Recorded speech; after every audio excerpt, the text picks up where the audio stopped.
What's up, everybody, and welcome to the Justin Ford podcast, where I'll be releasing life-changing principles and valuable information focused on all things faith, finance, family, fitness, real estate, and so much more. Let's go!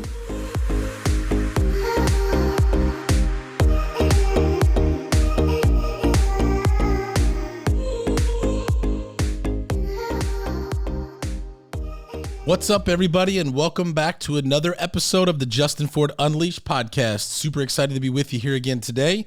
I hope you've been doing great since the last episode.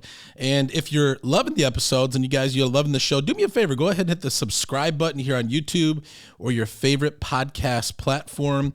And if you're really loving the show, go ahead and leave us a 5-star review.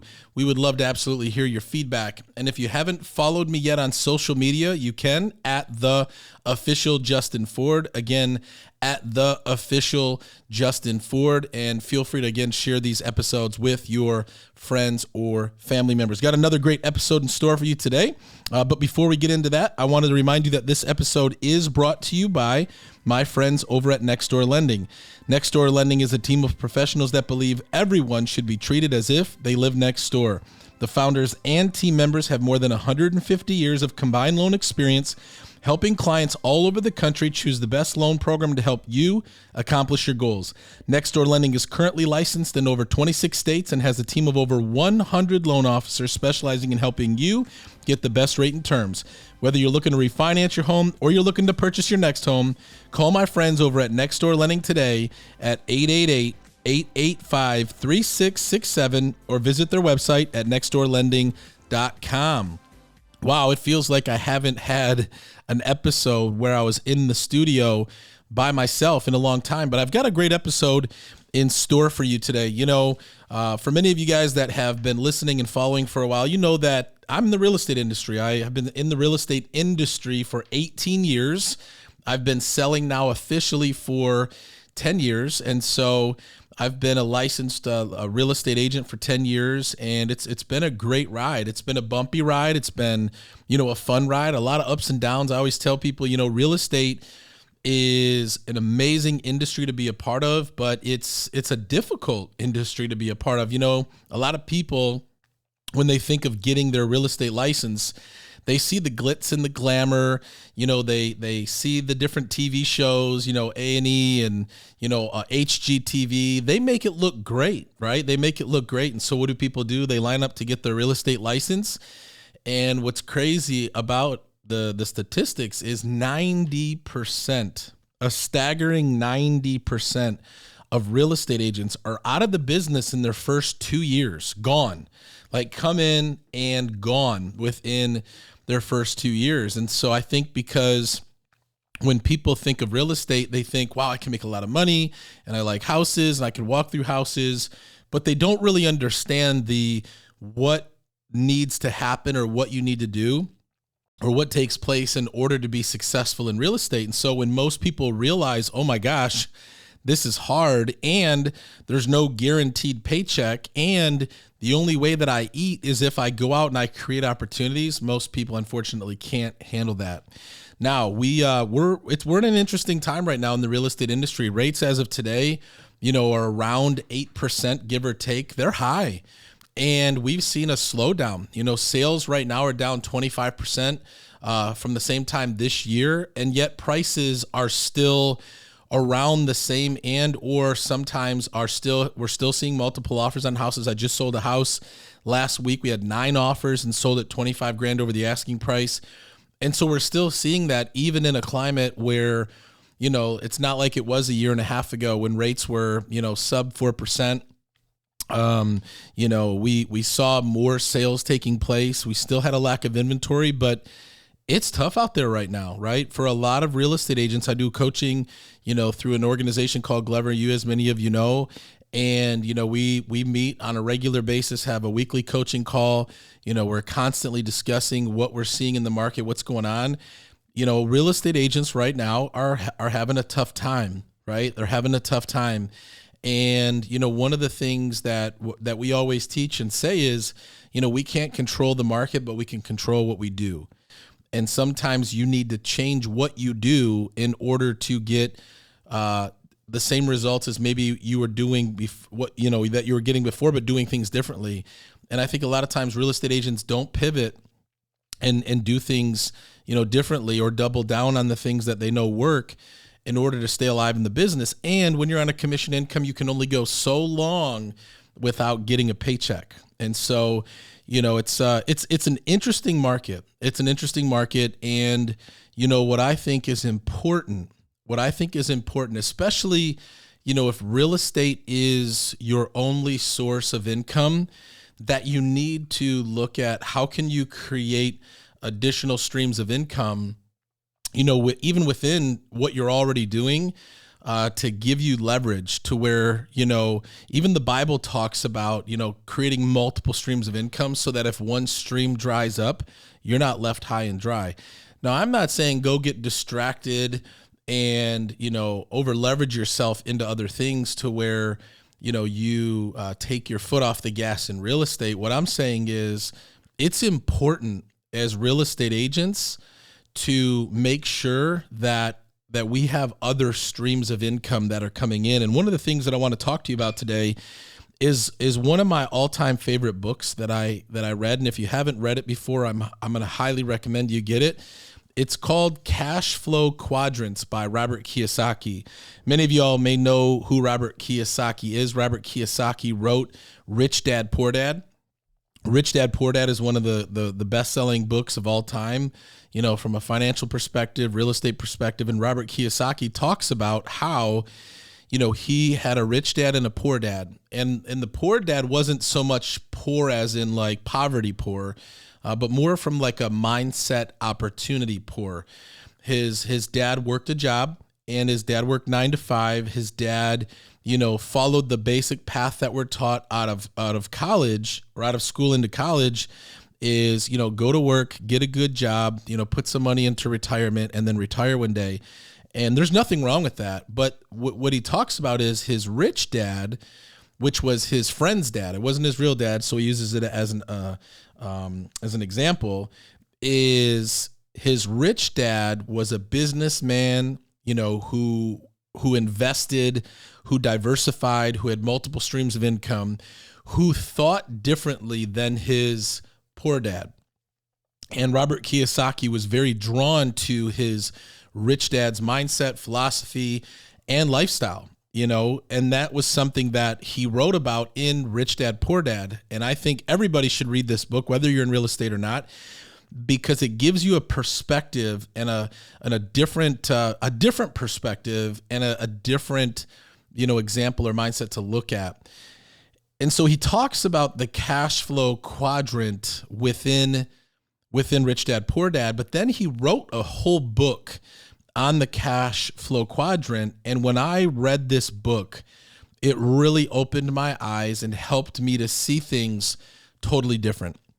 And what the cash flow quadrant is, which you'll be able to see this on the screen, if you're watching the YouTube version of this, is really it's the 4 ways to produce income, either linear income or leveraged and residual income. Okay, it's where we spend our time. We're either trading hours for dollars, or we're using systems, processes, and our money is working for us. And I remember when I think I was 20, I had my first experience with passive residual income through a company called Amway. Many of you guys have probably heard of Amway. You might think of like toilet paper and vitamins and lotions and shampoos and stuff. Well, Amway is a multi-billion-dollar company. They're based out of Grand Rapids, Michigan, here in Michigan. They own the owners own the Orlando Magic. Down in Florida, the Orlando Magic, it's called Amway Arena. They have a race car team.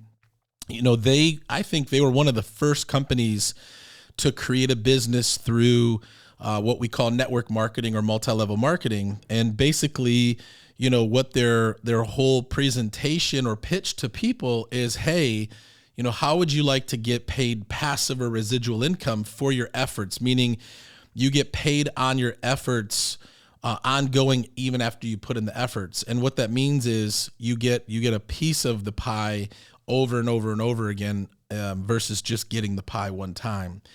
And I remember I was never a good employee. I was never a good employee. I knew that very, very early on. I had my first job when I was 12 years old. I was a caddy at a golf course.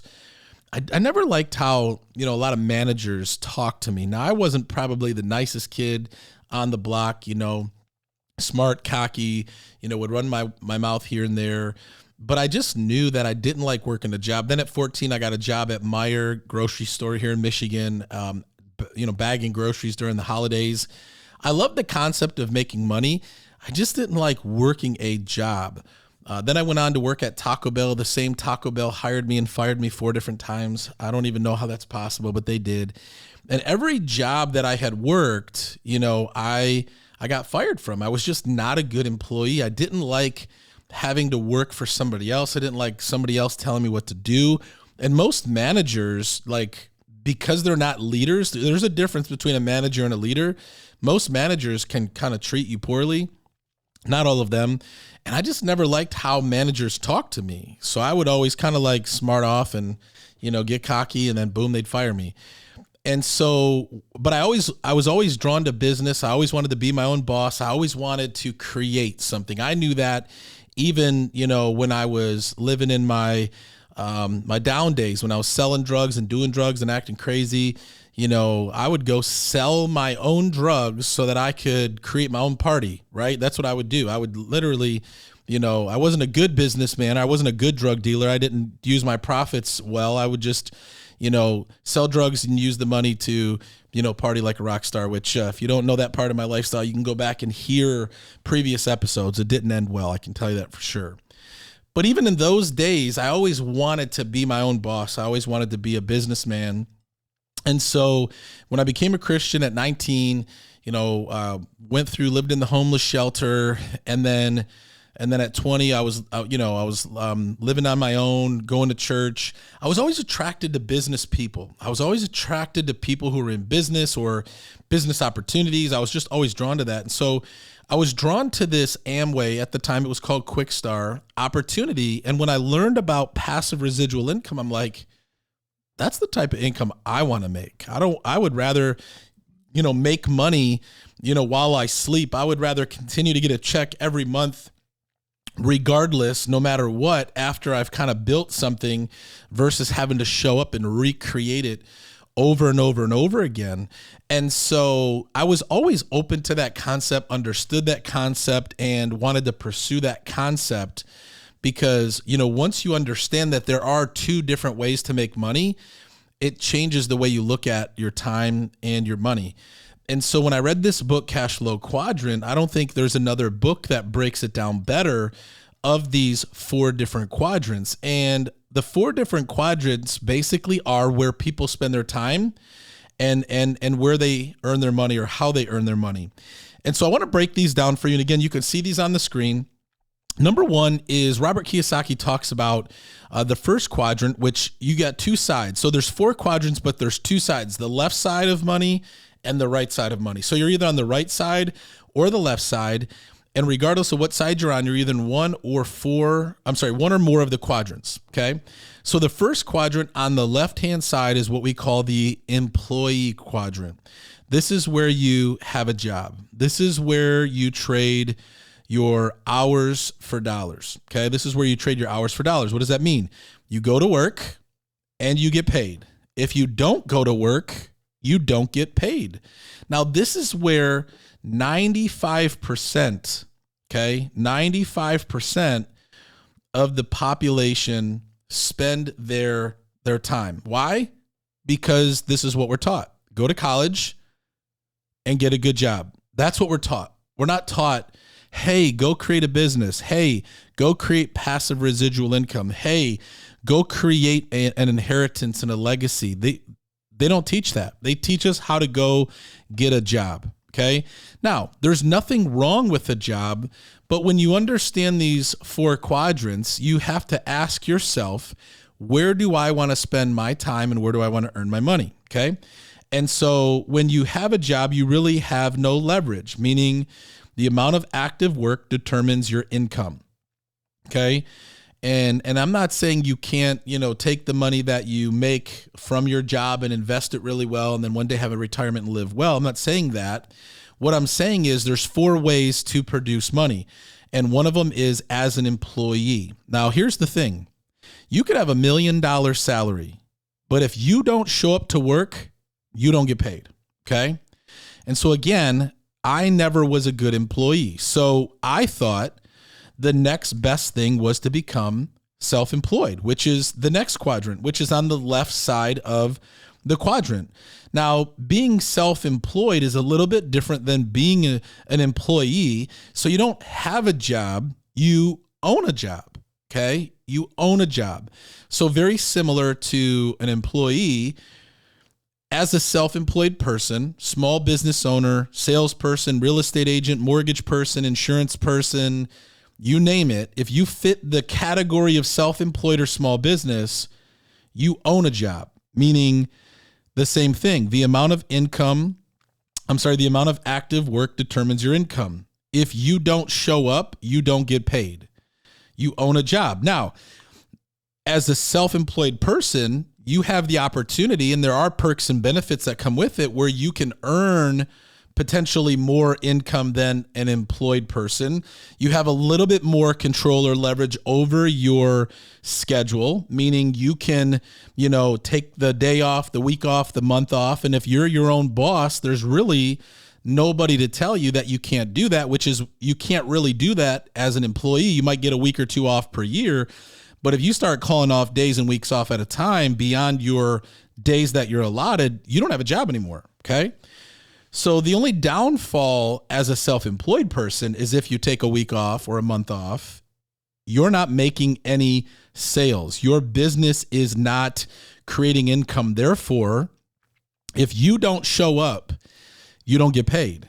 Now, again, that's all I ever knew. And that might be like mostly all right? You're either an employed person or a self-employed person, because they don't really talk too much about the right side of the quadrant, which I'm going to get into here in a moment. But the thing about being a real estate agent, when I read this book that really opened my mind and was like an aha moment, is this. So if you're a self-employed person, or if you're a salesperson, or you're a real estate agent, I want you to hear what I'm about to ask you, okay? Let's say you're living this great life. You're making some really good money at what you do. I'll speak to you real estate agents because I'm one. Let's say you're selling 50 homes a year, 100 homes a year. You're making 100, 200, 300, 500, $1 million a year in income. I'll tell you, being a real estate agent, you can make some really great money, and I've made some really great money in real estate. My best year in real estate, I made just shy of $1 million. I haven't crossed the $1 million mark yet, but I made just shy of $1 million in self-generated income. Okay. But here's the thing.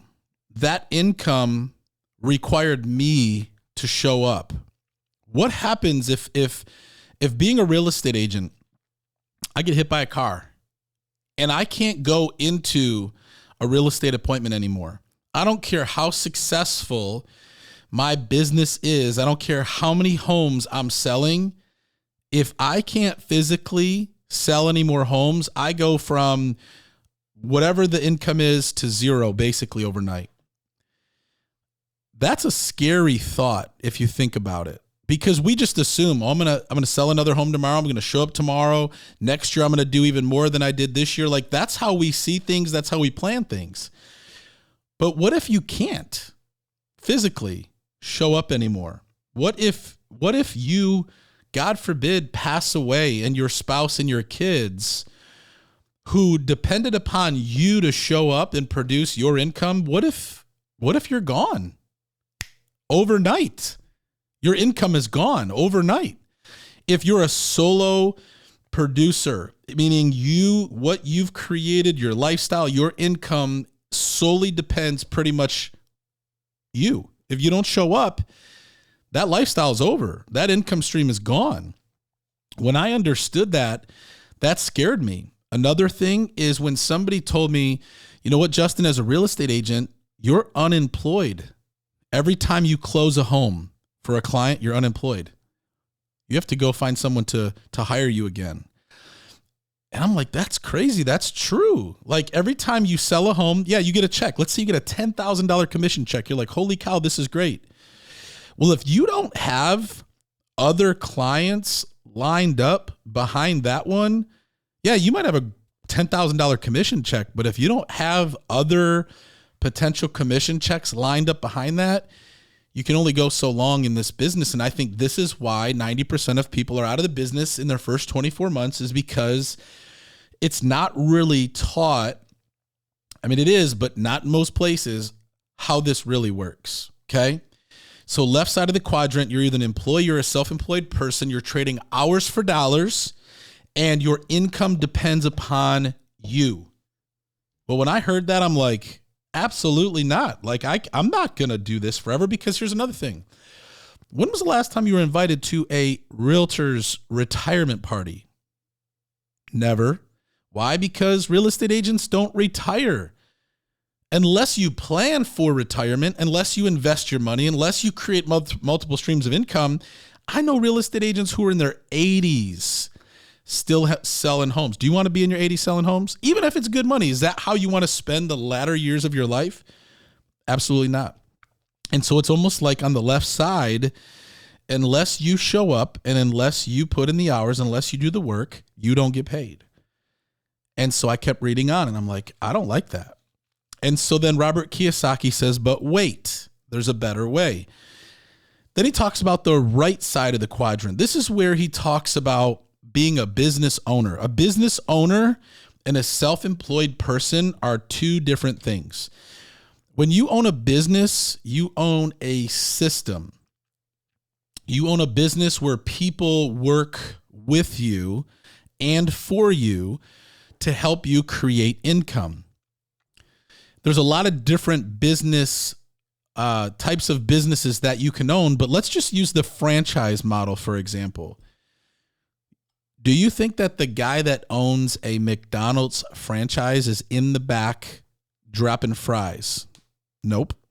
Do you think he's putting the special sauce, lettuce, cheese, pickles, onions on a sesame seed bun? Oh my. Nope. He's not doing that. What is he doing? He's out on the golf course. He's making other business deals. He or she is living life and doing what they want. Why? Because they own a system. They have a business, or they created a system to where their income does not depend on their active work. They use leverage. See, there's no leverage as an employee or a self-employed person, because your income the amount of active work you do determines income. Whereas on the right side, income does not depend on active work. Income comes from the system or the processes or the business you create or own, if that makes sense. When I understood that, I'm like, man, that makes sense. And so this is why you see a lot of business owners, and I don't say this in a negative way, but they're not present. Why? Because they have somebody else running the company. They have somebody else managing their employees. They have somebody else running the systems and processes, because they own a business. And if they take a vacation for a day, a week, a month, a year, 2 years, guess what should happen? If that business or system is set up right and you have the right people, that business should grow without you. That's where you own a business or a system, and your business is working for you. Your money is working for you. Your investment is working for you, and it doesn't depend upon whether you show up or not. Man, this got my wheels spinning when I really understood this, because although I'm a great real estate agent, and although I sell a lot of homes and I've made some really good money, live a great life, and I'm very happy for that, God forbid something happened to me tomorrow where I couldn't show up. And yeah, I know you can have insurance, and there's life insurance, and there's insurance you can buy if you get injured. I get that. I'm not talking about that. I'm saying if you've created something that solely depends upon you and you don't show up and it goes away, that's a scary thing. Because what do we see right now in the industry? This industry is getting harder. So that means we got to double down. We got to, a lot of times, spend more time, go on more appointments, be away from our family even more. And if that doesn't work out, what are you going to do? If being self-employed, being a real estate agent doesn't work, what do you normally go do? Go get a job.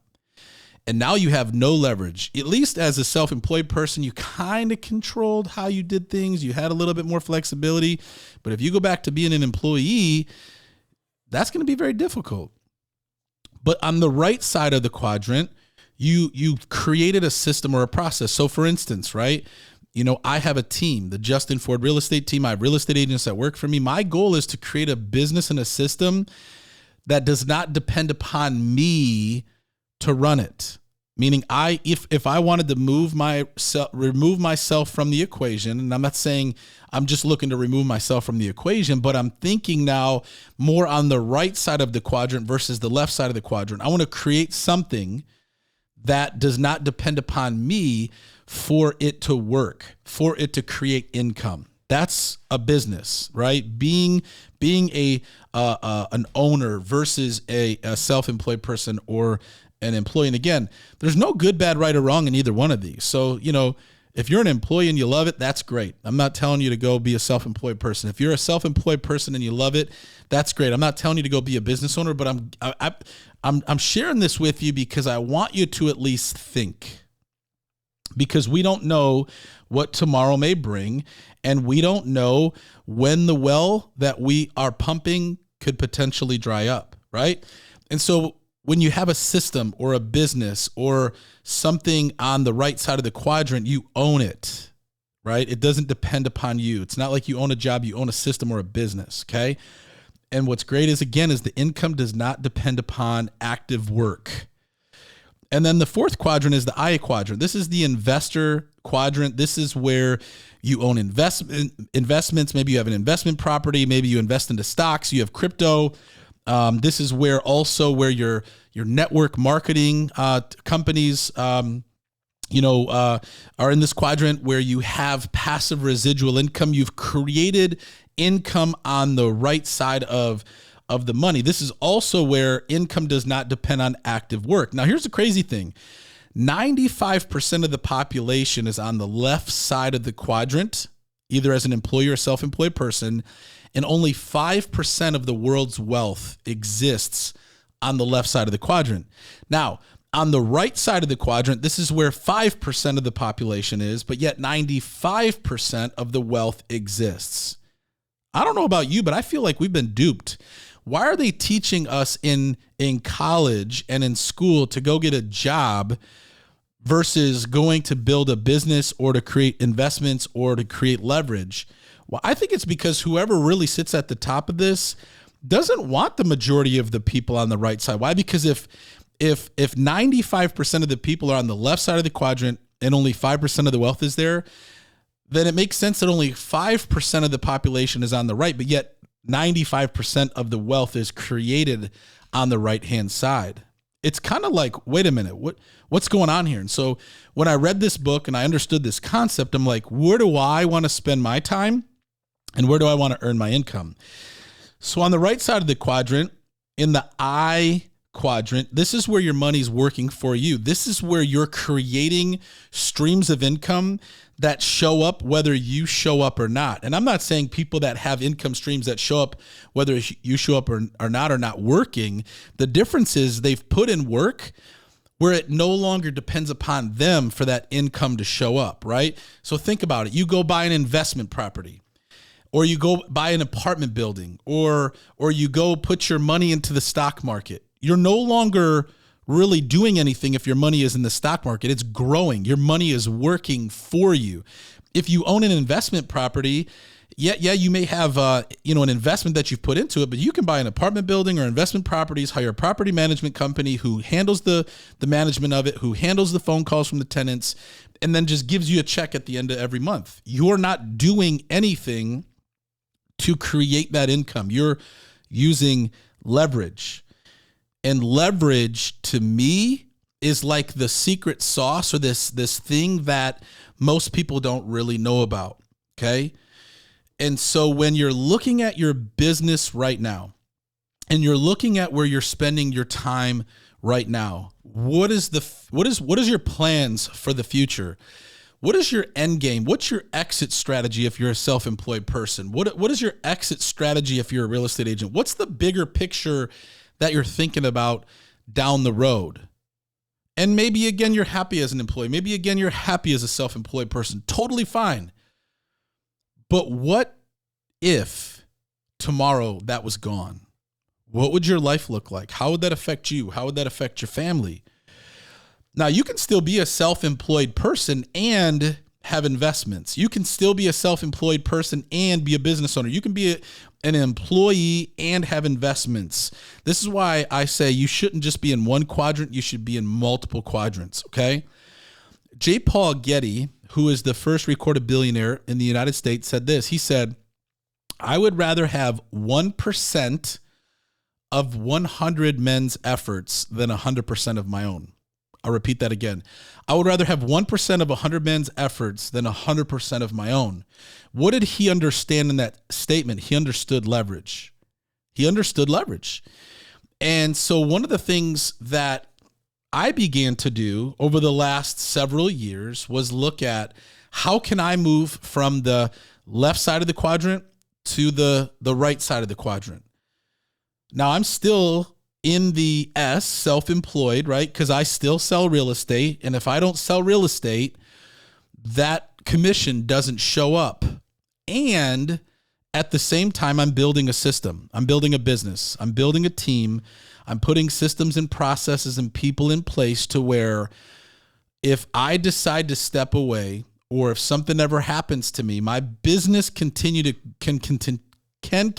grow whether I'm selling or not. Okay, whether I'm selling or not. And at the same time, I'm investing into the stock market. I'm investing into cryptocurrency. I'm investing into real estate. And one of the reasons why I love EXP, and this is not a pitch for EXP, even though I'll pitch them all day, I love EXP. This is why I closed my own brokerage and moved over to EXP, because at EXP, you get paid on the right side of the quadrant. I'm selling real estate as a self-employed real estate agent. And at the same time, EXP awards me with stock, which puts me in the I quadrant, right? Into the I quadrant. I just hit icon for the third time. And if you don't know what icon is, it's where you cap and hit your $16,000 cap, and then you do an additional 20 transactions, and they turn around and give you up to your $16,000 cap back in the form of stock. So the same effort that I was doing as a self-employed agent at my own brokerage, now I'm doing the exact same effort, but I'm earning stock, and my money is working for me. At the same time, I'm selling homes. Also, I'm able to earn what we call residual income or a passive income through rev share, which is where EXP allows me to invite people that I like, by the way, to come to EXP, and they give me a portion of the sale out of their pocket, not out of the agent's pocket, to where now I have this income that shows up every single month, whether I show up or not. Because when I understood the right side of the quadrant, I said, moving forward, the decisions that I make for business, the decisions that I make for real estate, I'm going to make decisions based on the right side of the quadrant. Why? Because I know that I'm not going to be here forever. Why? Because I know something could happen to me tomorrow, and I might not be able to show up and sell homes anymore. And so when you look at these opportunities, you look at them differently when you understand that there's two sides of money, the left side and the right side. You look at, where do I want to spend my time? Do I want to spend my time trading hours for dollars? Or do I want to spend my time setting up systems and processes? Do I want to spend my time, leveraging opportunities and even other people? Do I want to spend my time and investments growing something and having my money work for me? Or do I want to keep spinning my wheels, especially as a real estate agent, that every time you sell a home, you're unemployed and you need to go get rehired? I don't care what brokerage you're with. I don't care what team you're on. I don't care how successful you are. This has to make sense to you now that I'm explaining it. I know you're getting what I'm saying to you. And so ask yourself this question. Do you want to be on the left side of money, or do you want to be on the right side of money? Do you want to trade your hours for dollars, or do you want to set yourself up with systems, processes, and multiple streams of income that, God forbid, if something happened to you today, you're good? As we're coming to a close here in the next couple of months in the year of 2023, this year I will earn 6 figures through EXP's rev share. That's whether I sell a home or not. That has nothing to do with the commission that I made as a self-employed salesperson. That has everything to do with being on the right side of income. So if starting in 2024, I don't sell another home, guess what? I'm going to make more money in rev share next year than I did this year. Why? Because my team's growing, right? I'm on track to be at 200 people in my organization. And every time they sell a home, I get a piece, right? Because EXP created a right side of the income business model. And the people who are at EXP understand that. There's a lot of great real estate brokerages out there, and you might be at one of them. Did they give you right side of the quadrant opportunities? Did they give you the opportunity to set yourself up for the future? Or did they just have great training and great processes and great things that they offer you? Nothing wrong with those. But what if tomorrow you can no longer take advantage of those things? How are you setting you and your family up for success in the future? And if you're not setting yourself up, it's time to start thinking about getting on the right side of the quadrant through systems, processes, leverage, and letting your money work for you.